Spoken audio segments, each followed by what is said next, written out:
আমার ক্যারেক্টারটা খুব চ্যালেঞ্জিং। আমি একজন আমাদের পুরো ছবির পুরো ইউনিট ম্যাথরের চরিত্রে অভিনয় করেছে। আপনার শুনলাম যে গুঞ্জন এসেছে যে মুভি করছেন আসলে। এটা গুঞ্জনের কিছু না, এটা সত্যি বাস্তবে পরিণত হচ্ছে। আর আমি দীর্ঘদিন গত 6 মাস 8 মাস নিজেকে তৈরি করেছি। সেই ছবিটার ডিরেক্টরের সাথেই মাত্র আপনাদের দেখা হয়েছিল। সো বিখ্যাত প্রখ্যাত নার্গিস আপা, সো ওনার ছবি দিয়ে আমি স্টার্ট করছি। তো খুব তাড়াতাড়ি আমরা আপনাদেরকে মহরতে ইনভাইট করব। আসলে যেখানেই তো যায় সেখানেই ফাটায়, ছবিতে কতটুকু ফাটায় তা জানি না, তবে আমার যে চরিত্রটা সেই চরিত্রটা অবশ্যই একটা কিছু একটা তো হবে ইনশাল্লাহ।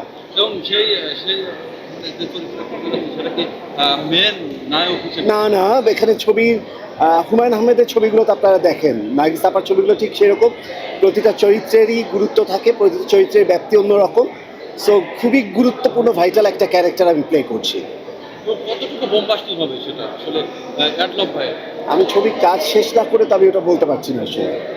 কাজ শেষ করার পর তো এই প্রশ্নের উত্তরগুলো আপনাদেরকে একটু ওয়েট করতে হবে। আমার ক্যারেক্টারটা খুব চ্যালেঞ্জিং, সো ডেফিনেটলি এটা তো চ্যালেঞ্জিং বলতেই। হ্যাঁ, একটু জানতেই চাই যে আপনার কো-আর্টিস্ট ওই তো আমার ডিরেক্টর দাঁড়িয়ে আছে, ওটাকে নিয়ে আসলে তার আপনার কো-আর্টিস্ট হিসেবে আপনার নায়িকা কে থাকতে একটু জানতে চাই। কাস্টিংটা এখনো একটু এদিক সেদিক করা হয়েছে। সো আমার মনে হয় আমার ডিরেক্টর প্রডিউসার দুজনই খুবই গুণী মানুষ।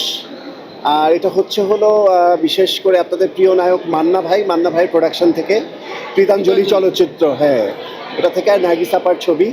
সো এটার কাস্টিং একটু রদবদল হয়েছে। সো এখন আরও বড় কাস্টিং হচ্ছে, সো একটু চেঞ্জ হচ্ছে, যে কারণে আমি আসলে ওনাদের ডিক্লারেশন ছাড়া আমি কাস্টিংটা বলতে পারছি না। আপনার পছন্দের নায়িকা আছে কিনা? হ্যাঁ, আছে। কাকে নিয়ে আছে, আমাদের এখনকারই টপ নায়িকাই আছে। কাকে নিয়ে ভাবছেন? আচ্ছা, আমি এটা বলা যাবে না এখন। সেই যে ভাইয়া নাচের জন্য একটা প্র্যাকটিস করতে হয়। আমার এই ছবিতে আসলে মজাদার কিছু গান আছে, বাট আমার একটা গান আছে, কিন্তু আসলে নাচ টাচ আমাকে এখানে প্রয়োজন পড়েনি খুব একটা। আপনি কি চেয়েছিলেন যে তবে একটা ক্লু আপনাদেরকে দেই, আপনারা যত ফ্যাশনেবল যত গ্ল্যামারাস শাহরুখ খানকে দেখেন, ওই ছবিটা পুরোটাই নন গ্ল্যামারাস। মানে আমি একজন আমাদের পুরো ছবির পুরো ইউনিট ম্যাথরের চরিত্রে অভিনয় করেছে, হরিজন সম্প্রদায় নিয়ে। আমরা দেখেছি যে এই টাইপের চরিত্র অভিনয় করলে কিন্তু বিদেশেও এই ছবিগুলো কিন্তু হতে পারে। ভাই হিরোর চরিত্র কবে দেখা যাবে আপনাকে? কখনোই না, আমি হিরো বলে কোনো কিছু না, আমি অভিনয় করব, অভিনেতা হতে চাই আসলে। কিন্তু অ্যাডলব ভাই সবসময় বোমবাস্টিং দেয়, কিন্তু এই চরিত্রে কেন বেছে নিলেন না? এই চরিত্রটার মধ্যে অনেক ইন্টারেস্টিং ব্যাপার আছে। আর আমার যে চরিত্রটি, এই চরিত্রটা এই দেশের আসলে প্রেক্ষাপটে একটু ব্যতিক্রম।